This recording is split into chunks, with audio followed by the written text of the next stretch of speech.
अस्सलाम अलैकुम। क्या ये तीसरी आलमी जंग की इब्तदा है? आज 18 जून 2025 की ताज़ा तरीन सूरत हाल पेश खिदमत है। हमारा तज्जियाती वीडियो देखें।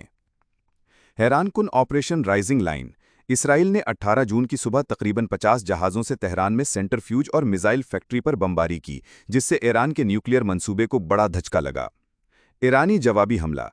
ईरान ने 400 से ज़ायद मिसाइल और ड्रोन्स इसराइल की जानिब रवाना किए। कुछ परवाज़ रुक गई, चंद रिहायशी इलाकों में नुकसान हुआ।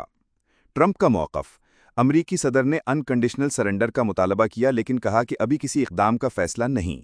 ईरान का ऐलान। आली मकाम आयतुल्लाह ख़ामेनी ने कहा है कि जंग शुरू हो गई है और अमरीकी मुदाखलत को नाकाबिले तलाफ़ी नुकसान करार दिया। अमरीकी पोजीशन। अमरीका ने फ़ौजी ताकत तैनात कर दी। अमरीका इसराइल को ये इम्कान दे रहे हैं कि एयर सुप्रीमेसी बरकरार रखें।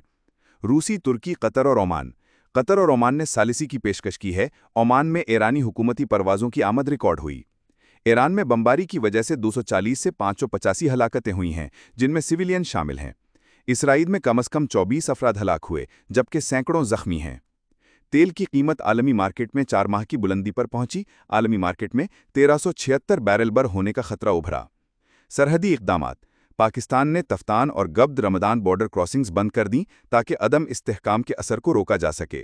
खारिजा पॉलिसी। पाकिस्तान ने इसराइल की बमबारी की मजम्मत की और अक़वाम मुत्तहिदा में इसके खिलाफ आवाज़ उठाई। इक़्तिसादी दबाव। तेल महंगा होने से पाकिस्तान की महंगाई और करेंसी पर दबाव पड़ सकता है। सिक्योरिटी खदशात। सरहदी सलामती को एक बार फिर चैलेंजेस का सामना हो सकता है, जबकि अवामी जज्बात ईरान के हक़ में हैं। अमरीकी मुदाखलत। ट्रंप का मौक़िफ़ किसी इक़दाम का फ़ैसला अभी नहीं ने ख़ित्ते में गैर यकीनी सूरत हाल को बढ़ाया। आलमी दबाव।